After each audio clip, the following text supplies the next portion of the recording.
Hey, what's up everyone? I'm Angie. This is New Path Tarot, and we're going to do a reading again today with the Tarot Key Oracle. And I'm going to let you guys pick your piles. This reading is intended to be what you need to hear right now. So whenever you find this reading, it's going to be applicable to you at this time. All right. Whoa, cards flying out. Ooh, I don't even know how to say this. Love it. The way you're going to pick your piles is alphabet. So 3 letters of the alphabet. I'm going to give you the 3 different letters, and whichever one you feel energetically pulled toward, or however your psychic gifts communicate to you that is the best pile for you today. And maybe more than one of the piles will work for you, maybe all 3. Maybe this isn't a reading that has a message contained in it for you. Those are all possibilities. So go ahead and take a deep breath. Close your eyes. Pile 1, the letter Y. Pile 2, K. Pile 3, P. Again, Y, K, P. So if you selected the second or third pile, then go ahead and skip to your timestamp in the description and the comments. Otherwise, if you're pile 1, we'll get started right now. So, pile 1, your card is the Creatrix card. And I don't know how to say this. Y-H-I-E, I guess you'd say. The card itself is beautiful. This is Australia because there's a kangaroo. I mean, where else would that be? And it looks like an indigenous woman, the spirit of an indigenous woman. It says, live in the flow of your ideas, birthing them to life. And I realize my video looks a little bit more red than it actually is now that I'm looking at the reflection of it. So it's not this red, but you'll see in the thumbnail of the reading, you'll see the card. It's a little bit more of like a beige color. But notice how you have the spirit of the woman kind of like over the land. Okay. Live in the flow of your ideas, birthing them to life. Creatrix. I get creative messages a lot. No matter what deck I pull, I'm getting some version of creation a lot in my readings that I do. So whoever you are, you're like super manifester watching my video.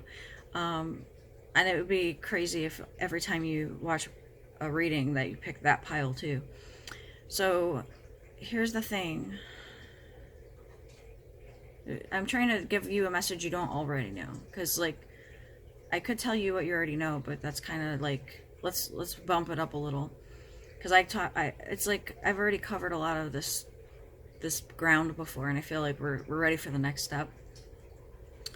Okay, maybe the land of Australia is significant to you in some way. I'll tell you, I had an astral projection vivid experience during meditation one time, where in the meditation this woman told me that I'm supposed to move to Australia. But that was the weird thing, because so she says to me, I actually just want to tell you guys the whole thing because I think that it's kind of important for some reason for you to hear it. I was just gonna sum it up, but I'm like, okay. So I was laying on my couch and purposely trying to astral project, because I've only done it a few times where I'm able to stay lucid and I go from the awakening state to an astral projection, and I there like consciously for the whole process. So I was doing that on purpose, and the way that I do it is I stay really alert in my mind, and then as I'm drifting, I'm noticing every image, every thought, and I'm really paying attention to it. So what happens when you start to fall asleep is you get weird images and you get weird thoughts that come in your mind, and you just have to like notice them to the point where you're staying alert. So it's called walking the line. You're walking the line between awake and asleep. It's called liminal dreaming. So I did that over and over again because I kind of kept dozing off and then waking up and then being alert. It's literally a line, a very fine line between, hi, I'm functional and alert, and okay, now I'm sleeping. So it's like really narrow down the middle there. Then next thing I know, I'm in a car, clear as day, just like as clear as here, waking state. And I round a corner, and there's like a mound here. So I round the corner and I go, wait a minute, I was just trying to astral project. I was laying on the couch. Wait a minute, am I dreaming? And I did a reality check to test if I was dreaming or not, because it just seemed too realistic. But then my mind was like, wait a minute, I was just alert like 2 seconds ago, because I was in my alert mind again. So I rounded the corner in the car. I like pulled over into the grass, and one of my reality checks that I do is I try to lift off the ground. If I jump in the air and I either hover or I literally like fly up, then I am obviously dreaming. So I did that, and then I was like, oh wow, I did it. I was all happy. I was like, oh my god, I successfully did this. So then I was like, okay, what am I going to do with it? Just then, I decided I wanted to change the landscape. Like, I wanted to change the earth. So it was a scene of, how do I explain this? Of mountains that were snow covered. So I went like this, and it was like I was wiping the canvas. And it went away. And then I said, I want a beach. So I put a beach there. And it was pretty easy, believe it or not. It was, think about if you can create something with your thought in the span of seconds. How that would change things if we all could do that here on Earth. There's a reason why we can't manifest instantly, because we'd be manifesting some crazy shit, and we'd be having to do more damage control than, so there's a reason why manifestation has a process to it, and there's a reason why we don't get everything we want. Good reason. So anyways, then to my left on a mountain that was not very far from me, so I know that sounds weird. It was to scale huge mountain with a person on it. But then he started walking down the mountain toward me, and the size of him adjusted to be as if the mountain he was on was not very far, even though it looked like it was very far away. So I hope that makes sense, but it doesn't really matter. Point is that he came up to me. Now about this, like, so he reached his hand out, and I took his hand, and as soon as my hand made contact with his hand, I woke up. So I was laying there, and I was like, wow, that was cool. I was like all impressed with myself. And so then I was like, I'm gonna try it again. Duh, who wouldn't? So I did the same thing again, and guess what? It happened quickly, and I was right back at the same scene. And he was standing there still. It's like he was waiting for me. It's like he knew I was coming back. So I took his hand again, and he led me over to what was now like an office setup, kind of. And it was like 2 partitioned office areas. There was one on the left, and I had a glass window, and then there was one on the right that had a glass window. And the one on the left, this lady was sitting at a desk, and he said, this is your life path adjuster.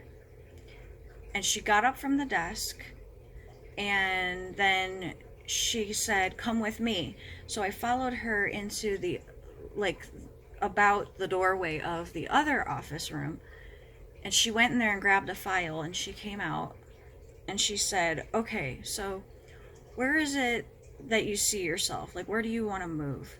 Where do you want to be living? And I said, Arizona. And she goes, Arizona. And she had like a pad of paper and a pen, and she's like, that's okay. Think bigger. And I was like, Australia? or I can't actually remember at this point if I suggested it or she said it. I can't even remember anymore. Point of my story is I thought Arizona was good enough, and she was like, no, think bigger. So then she wrote it down. She said, okay. And I was like, that's it? She goes, yeah, that's it. And I was like, okay, now what do I do? And she goes, follow me. And I followed her, and there was this door, and she opened the door, and there was this red swirly portal, and she said, you can go through there. And I was like, what's on the other side? Like, what is this? And she goes, go ahead. And I was like, scared. Like, I don't know, I looked at it and it freaked me out. I didn't know what the hell this was. And when, as soon as I felt the fear of the idea of walking through this red portal, I snapped back awake, and I couldn't go back. Like, I wanted to. I tried really hard to go back a third time to go through the portal, because it was like I was scared of it, but I was gonna do it, and then I ended up not having a chance. And I've always said, if I see the red portal again, I'm gonna go through it. But so far, I've never seen the red portal again. No idea what would have been on the other side. So the reason why I felt like I needed to talk to you guys about it, and I was triggered by the whole Australia thing. That's what brought it up to me. I mean, this mountain was like the one that was in the dream. Or I shouldn't even say dream, because a dream would imply like it's a regular dream. I mean, this was a legitimate astral travel or astral projection, because I did it purposely with intention and was successful at it. And man, I was so like patting myself on the back, like, oh my God. The problem with astral stuff in general is it takes a lot of dedication, and it takes a lot of time and a lot of effort, honestly. At least as far as I'm concerned. I don't know, maybe not for everybody, but then again, it must be, because it's not something a lot of people talk about. Like, a lot of people will say, oh, I had this weird experience, and it's like something profound, but it's like they don't even fully understand what they're talking about, because they don't understand the gravity of, or the depth of what they experienced. They rationalize it and downplay it, like, oh, I had this dream. In the dream, I remember I left my body, and then I looked down at my physical body, and then I was doing this and I was doing that. I'm like, oh, so you astral projected? And they're like, no, it was a dream. I'm like, oh God, fine. Okay, sure, it was a dream. Yes. Because, I don't know how to explain it. People just don't get it when I'm like, no, good job, do it. Keep doing that. Because the thing about astral projection is you're going to be as alert as you are here. And you're going to be able to remember it. We all astral travel like every night, but we don't always remember it. So if you do this with purpose, you're going to come back and recall every vivid detail. And then what you want to do is write it down, because I know I have that note from that. I would be able to look it up and go, not only remember way more details than I recall with my memory now. How many years later? This was 2012?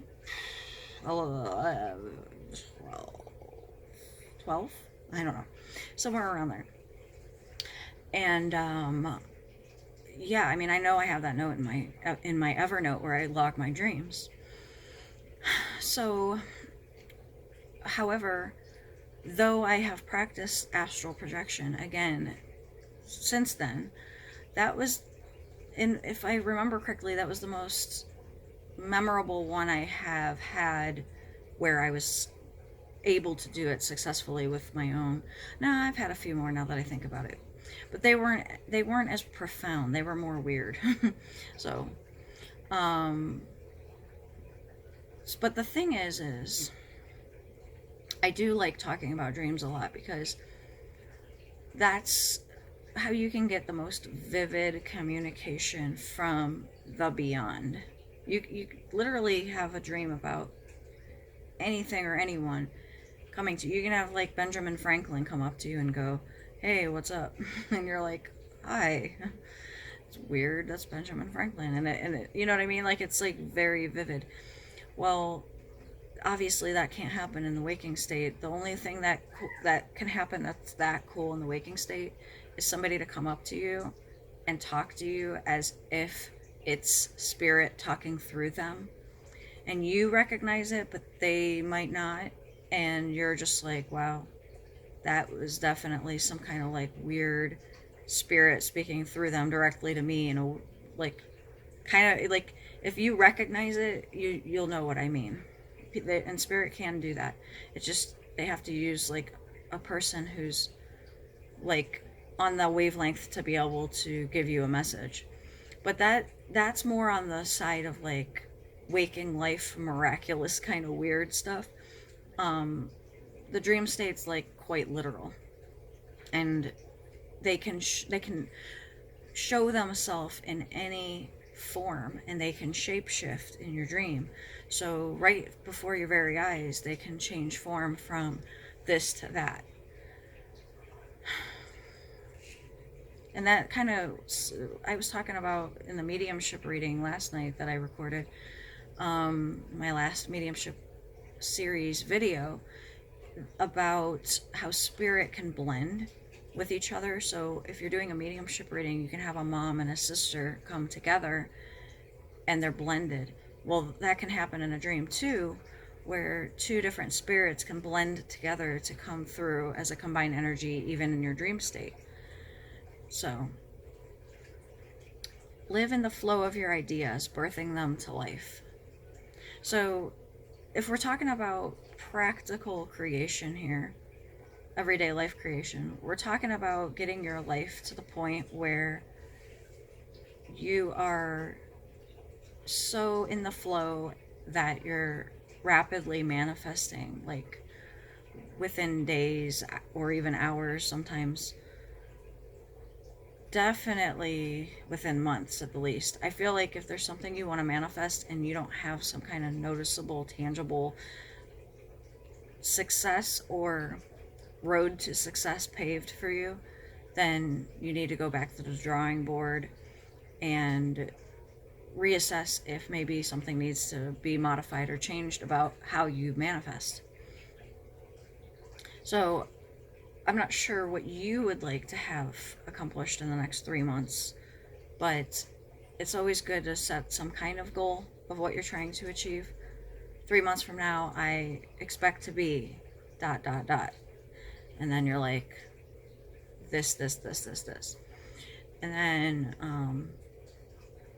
kind of work backwards from there.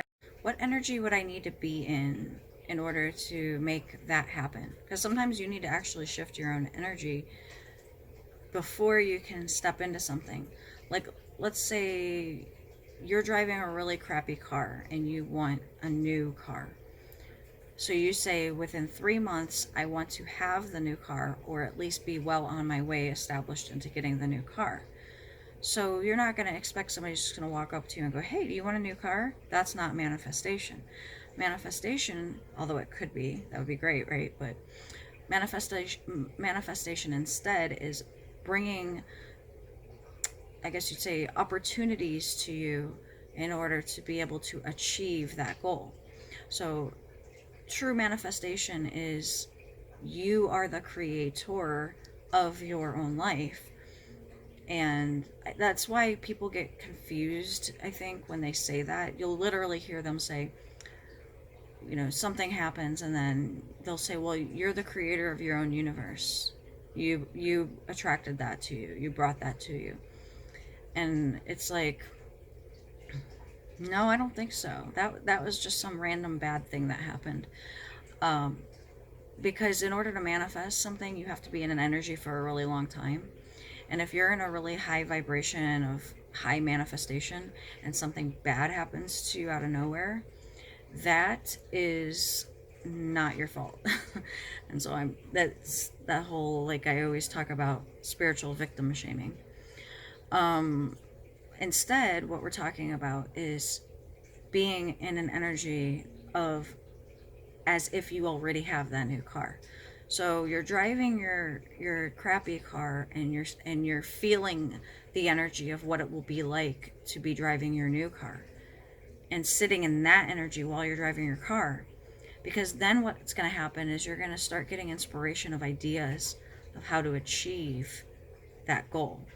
So you'll literally start having these thoughts come to you while you're driving, and you have to kind of like speak into your phone to record them, because you're like, oh my god, that's a great idea, hurry up, let me record that. Because you will forget if you're anything like me. I have these great ideas, and if I don't write them down right away, they're just gone. So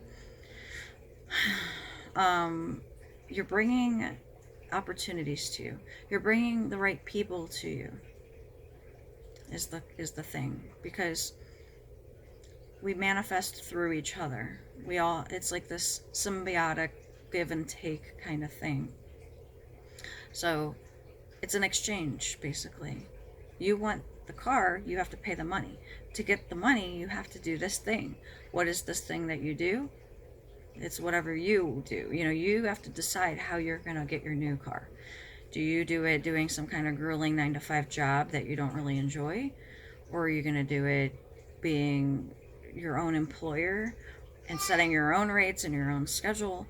Or are you going to win the lottery, maybe? So it all depends on what you come up with as far as achieving that goal. And obviously that's just one thing. We're talking also a bigger house, also the right location, also manifesting a job, also manifesting the right relationship, also manifesting really good solid friendships and connections, and also it never really stops. For you guys, I feel like connecting with the spirit here of YHI. Let me go to the book. I'm very curious about this card. Oh wow, it's the very last card. You are living in the momentum of your mind, and now it is time to embrace the natural flow of the ideas that are coming forth and presenting themselves to you. Use these ideas to lay a sturdy foundation, a foundation in which you will build upon. See, I hate when I do this, when I take a long time to explain something that I could have just read to you guys in 2 seconds. Whatever. But here's the thing, if I read it in 2 seconds, maybe it doesn't click. Maybe if I drag it out and say it in my way, it really like sets it in, I'm gonna go with that. Although the ideas may not come to fruition as you would have perceived, they offer a specific purpose in the process of creation. The groundwork being laid, you are being divinely guided, and the universe has heard your requests and is ready to answer them. This will be the key for you to unlock your destiny. Sometimes I talk about my friend Sheila, who passed away. I did on my last video for a while. Well, in this one, I had explained to her where I want to see myself immediately, but knowing practically it wasn't going to be able to be immediate. So we had talked at length about where I wanted to be living specifically, and how I would be able to achieve that, like the means to afford that. And she ended up passing away right before that happened. And I know in passing she is celebrating with me, if you will, but it sucks because it's like you want to hear the person go, yay, good job, you did it. But it's just this idea of you got to have somebody that you can kind of like brainstorm manifest with and keep each other in check. So it's like they're manifesting, you're following up with each other, because talking about it puts you in the energy, and talking about it helps you narrow down and fine tune. And they could point out things and be like, but are you sure you want this? And are you sure you want that? Wait, you didn't think of this. Hey, how about think bigger? Like you do it yourself, and it's kind of like you just skip through some steps. But you talk about it with somebody else, and then you're not only not skipping steps, but you're adding steps in. And I don't know, I was able to manifest my thing. and so much sooner. It was 3 months sooner than I thought. I had thought it was going to take 6 months, and it took 3 months. So now that I have that, I'm like, oh, okay, that's happening. What's next? You know? So that's the thing. It's always what's next, but not what's next because you're unfulfilled or you're ungrateful or, you know, it's more because you're in the flow. So keep it going. Don't be like, I have arrived. No, what's next? Keep it going. Okay? All right. Well, that's it for you guys, pile 1. I'm going to move on to pile 2. I hope that was helpful for you guys today. Obviously, you're master manifestors as well, and hopefully that gave you a little bit of extra information for you to go on in your future. Thank you, and like my video, please, if you would. That would be wonderful. Thanks. Okay, I'm going to move on to pile 2. Pile 2, Kamrusepa. Okay, the card is the card of release. I dissolve negative and self-limiting beliefs from my mind. It actually says body, mind, and spirit, but I wanted to say mind, body, and spirit. I don't know why. Decided I wanted to switch it up. Okay, so the release of limiting beliefs. Negative and self-limiting beliefs. This could apply to people too. Negative people. Limiting people. If you have people in your life that like neg you or try to like bring you down every time you have a great idea or you're excited about something, those people, just don't tell them your information, pretty much. Don't talk to people who bring down your ideas or are naysayers, because they're just reinforcing that to you. What you have to rise above that, but it's like, don't even go there, because they're never going to have anything good to say, you know.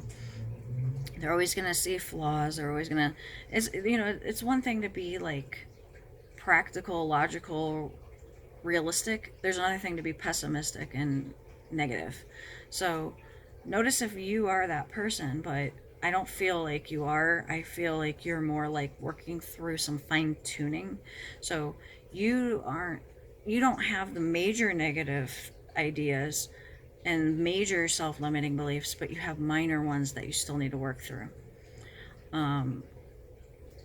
Your main theme is think bigger, and maybe even a side note of think positively.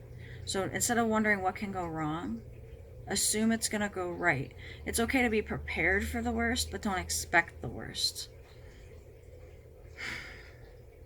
Okay. What else?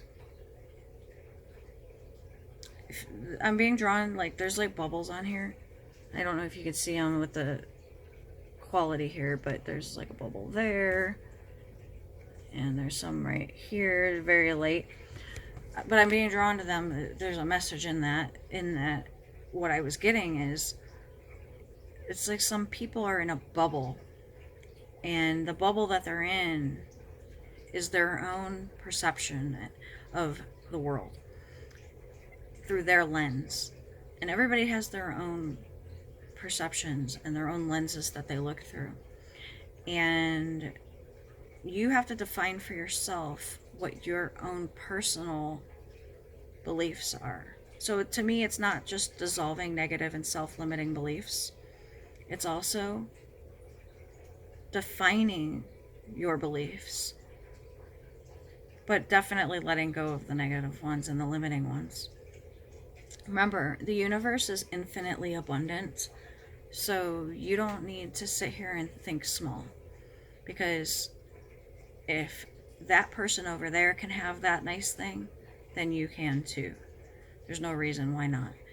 And working really hard to get these things, that's one of the self-limiting beliefs that's coming up to me, is I have to work really hard in order to have my lifestyle, my desired lifestyle. I have to put in a lot of hours. I have to dedicate a lot of time. I have to provide a lot of effort to this. Well, it's not necessarily the case. So that's a belief you might have that might be not true. Other people have figured out how to barely work, and yet they still can have their ideal life. So if they can do that, it's possible to do. And it's not like they necessarily got lucky. It might be that they made choices that put them in that alignment. Not to say you don't want to work or anything, but it's more like, don't you want to have more time to do enjoyable things? Don't you want to travel when it's possible to do so again? Don't you want to go to like all these different places in the world and go visit them? Don't you want to do things, you know? Aren't there possessions that you want that would make you happy? Because a lot of people try to fill their void of loneliness or whatever with possessions, and that's never going to work. But if you're already fulfilled and happy, then possessions are only just going to add to your life and help. I guess it's like the cherry on top kind of thing.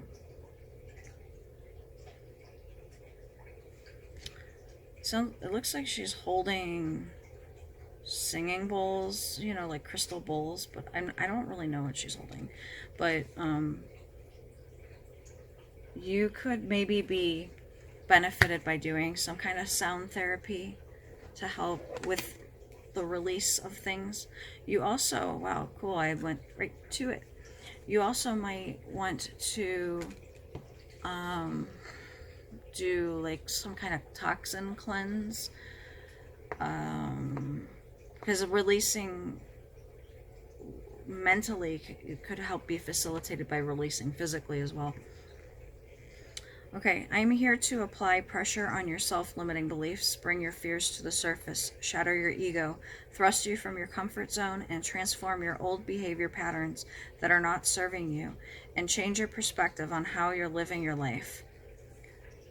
Allow us to work together to allow yourself to feel the pressure and release of bringing toxic patterns out into the open to purge.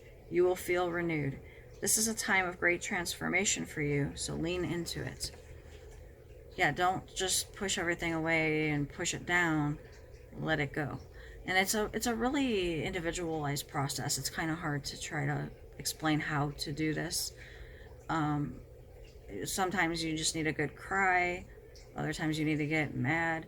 Like you might be boiling to the surface and then you just have to kind of like explode and, you know, not... I don't know. Just don't judge yourself, I guess would be my main thing. Like, let's say you have a temper tantrum. It's like maybe you just were at your breaking point, you know, and you needed to like get out your frustration verbally, and then you're like, I'm human, man. I'm sorry. You know, apologize for saying something you shouldn't have said when you were mad. It's kind of like this thing where you're expected to be an adult that doesn't have emotions. It's dumb. Like, the human spectrum of emotions is sadness, anger, you know, the negative ones. That doesn't mean that you're not allowed to have those emotions, especially if you're a spiritual person. It's like you can't be zen all the time. That's not practical. That's not realistic. It's not possible in this world. Otherwise, if so, you live in a bubble.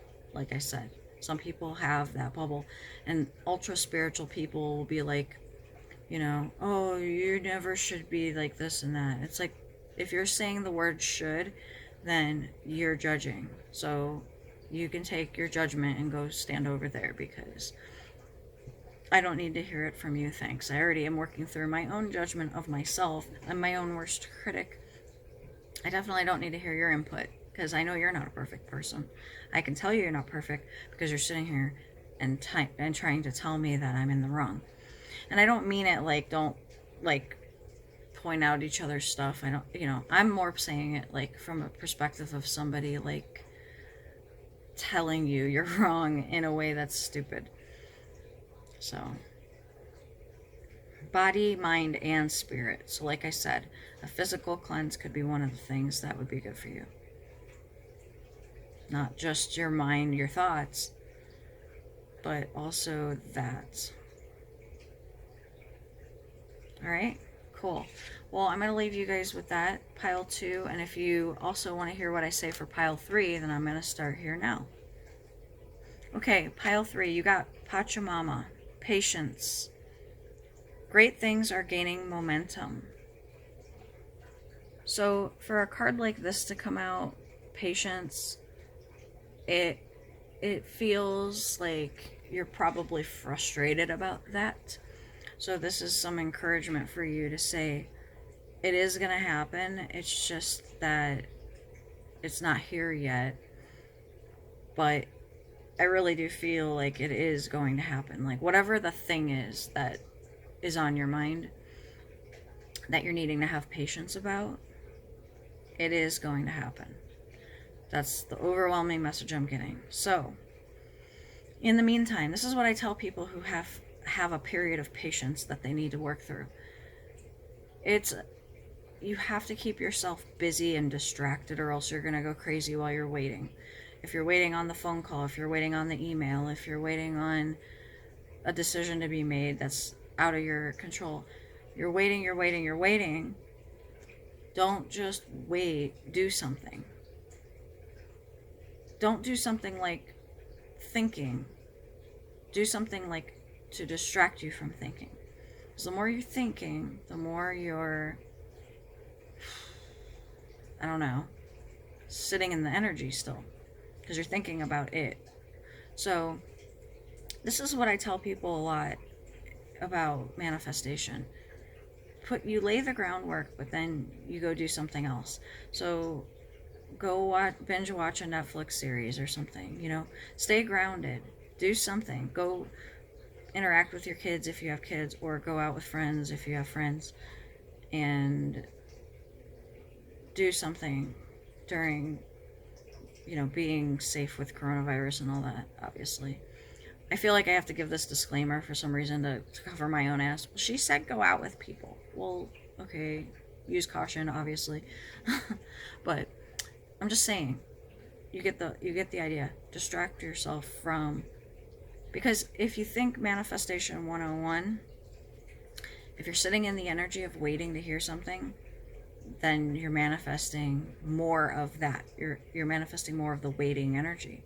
So you'll attract more situations to you that you need to be in a waiting energy of.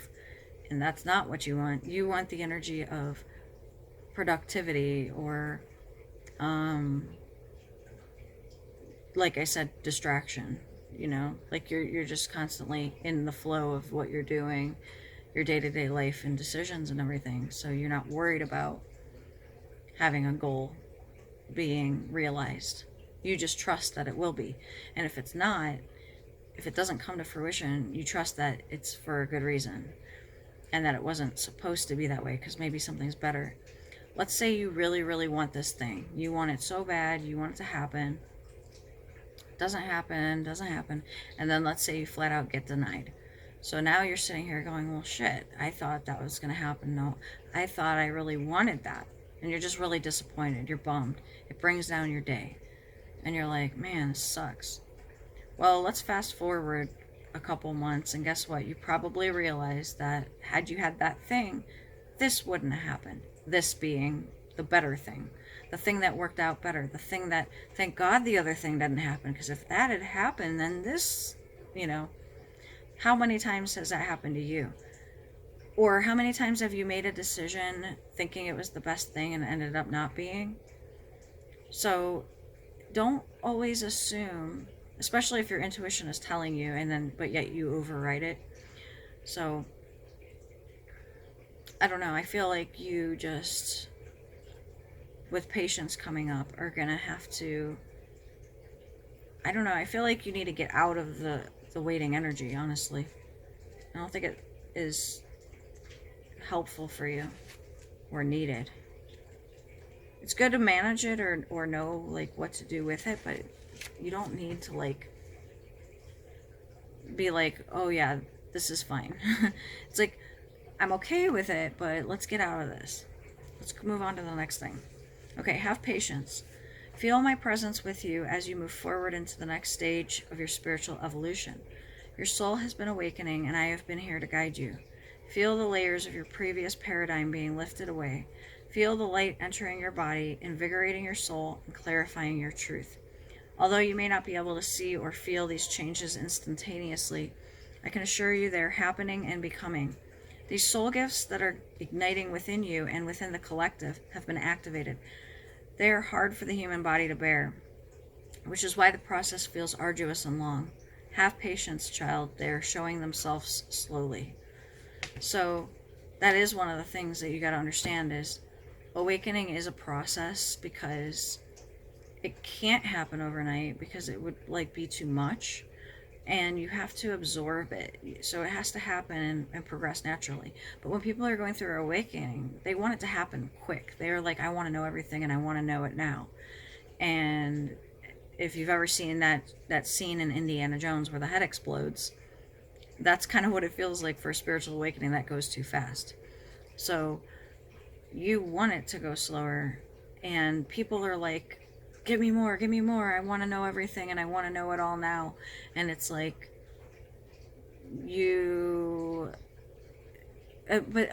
or they'll be in the energy of the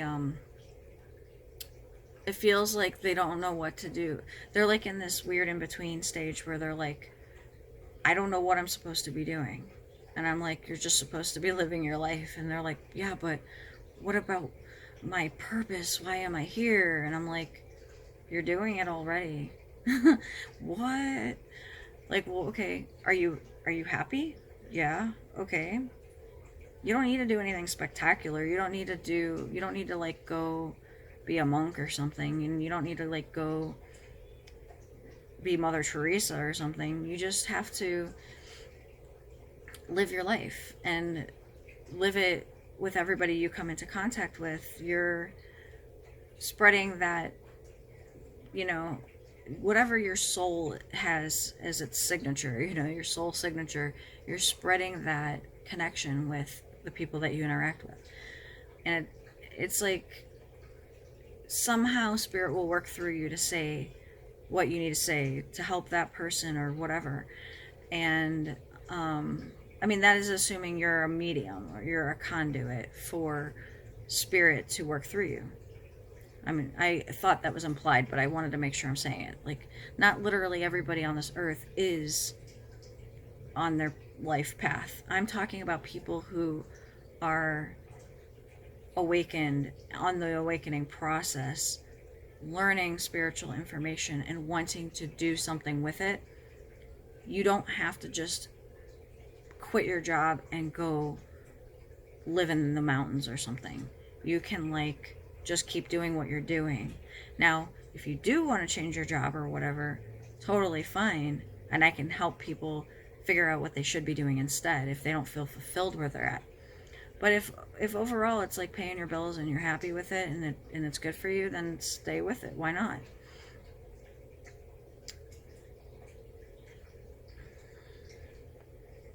Okay, let me see if I get any other messages.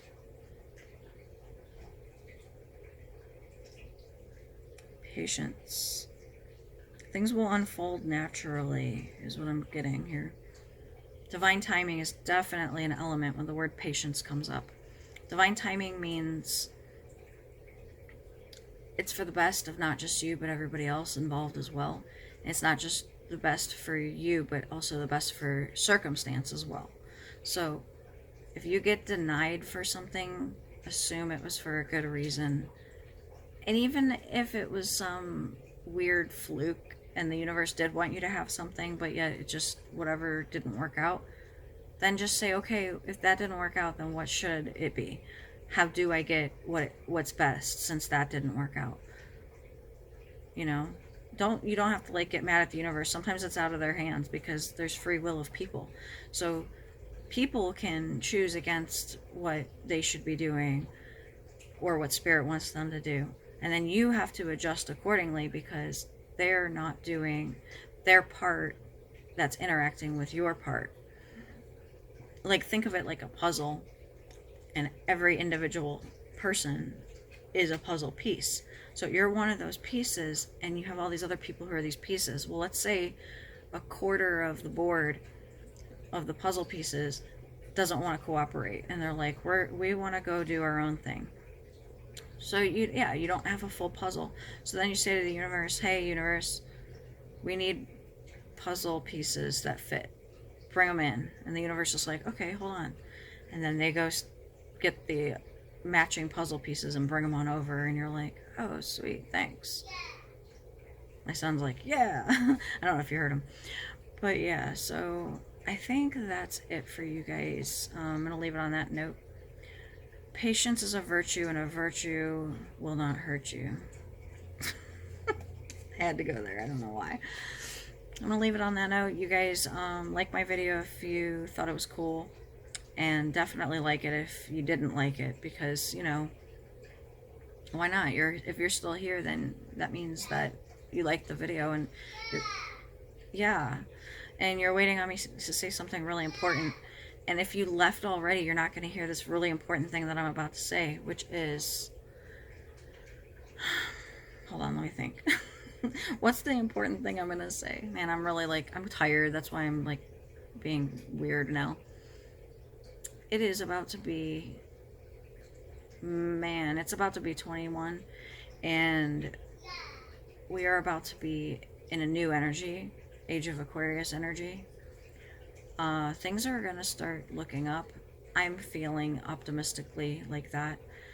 And I don't mean, I'm not talking about coronavirus. I'm not talking about the economy especially. I'm talking about collective, you know. I'm talking about the vibes of people. I'm talking about how things run in this planet. And so I think things are going to start improving here. I do think that we needed to have a tower moment to get some things on track, but this last year was definitely a tower moment collectively for the entire planet. So now what comes after the tower is the star. The star card has to have a connection with the divine in order to have that. So that's where we need to be now, is having that connection with the divine, if nothing else, to pave our own lives the way that is in accordance with our soul happiness and why we came here this lifetime, for ourselves and all that we come into contact with. Yeah. All right, well, you know what? I want to tell you guys the reason I'm doing these readings at home is because I'm working from home right now, but also because my son likes to stay up way later than I want him to. And instead of me sitting here watching TV, I'm thinking, you know what? I can do a video or something, because he's you hear him, but he's not upset or anything. He's just chilling out. So I'm like, what can I do with my time that's productive and also, you know, enjoyable to me? Because I'm not I like watching stuff, but I don't like it enough that I'd rather do this than watch something for the most part. So that's why I'm doing this, and you can hear him, and I don't care, because I saw this other tarot reader who had her kid screaming in the background, and I was like, well, shit, if she can have her kid screaming in the background, I can have my kid do loud outbursts every now and then. My daughter, on the other hand, she's fast asleep, or else she would be out here going, she wants to do tarot readings when she grows up. She said she saw my paycheck and she went, I'm doing that. I'm like, she's like, that's so many numbers. I don't even know how many numbers or I don't even know what that is, because she saw the decimal point with the cents. So she saw that many numbers and thought that's how much it was. And I'm like, no, honey, that's a decimal. Those are pennies. But that amount, yes, that's good. And she goes, that's a lot of money. And I'm like, yeah. And she's like, that's what I want to do when I grow up. She's all about it. But she's also very intuitive. So I'm going to show her. I'm going to show her exactly how to do this so that she can be second generation tarot reader. Because if you ever hear that, you'll hear somebody go, I'm a 5th generation psychic, runs in my family. And I'm like, cool. I'm a 1st generation. and I'm awesome. I don't need it to run in my family, but it is cool when it does, I guess, right? No, I was born into a family that you would think would have been spiritually awakened because my parents were ultra hippies, but when I told my mom stuff, she was like not getting it. So I don't know. When I told her that I wanted to learn how to astral project when I was like 12 years old, she tried to dissuade me, and she said, "Don't do that. It's terrifying." And I was like, "What do you mean?" She's like, "One time I did it, and I came out of my body, and then I was at the door, and I turned around and I looked at my body, and I was terrified, and I was immediately back in my body, and I never did it again." And I was like, "God, you suck." I have a weird relationship with my mom to the point where I would say you suck. But anyways, yeah, I think that having spiritually awakened parents is gonna really help. The more people that get awakened, the more it's gonna start actually catching on, and like domino effect here. But until that happens, we still have bad parenting patterning where, for example, somebody will say, "Well, I did it and I turned out just fine," or "that happened to me and look at me, I'm successful." And it's like, so you're telling me you should have your child experience something negative because it happened to you and you're just fine? Oh, okay, cool. Or think about how what you're saying or doing or whatever your belief is not good, it's toxic or whatever. And let's break any kind of patterning and ancestral stuff that doesn't need to continue on. But hey, that's just me. Toxic masculinity is a huge problem, and the awakening of the divine feminine is what I'm all about. I'm here for it. Women supporting women, men supporting women, women supporting men in a way that's not, the toxic masculinity patterning. I'm all about relationships that are equal, equal give and take, equal hustle, equal everything. Like, it doesn't have to be like you're literally equal, but it's like you have your strengths over here, I have my strengths over here, and we both have our strengths that complement each other to the point where everything's functional and flowing. And if that doesn't happen, then that's not the relationship for you. Maybe it was, but maybe it's not anymore. And I will tell you guys, now, if you're still here, I personally have this issue called relationships not working out for me. I think I'm just supposed to be single, I don't know. But anyways, I feel like part of it is the whole like masculine feminine thing and that, but part of it is also I don't know, I can't really, I don't know how I want to word it, but I am never one to stay in a relationship if I feel like it's not what it should be. Let's just call it like that.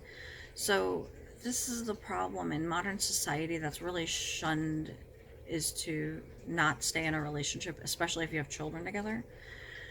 But with the right person, you can co-parent successfully, peacefully.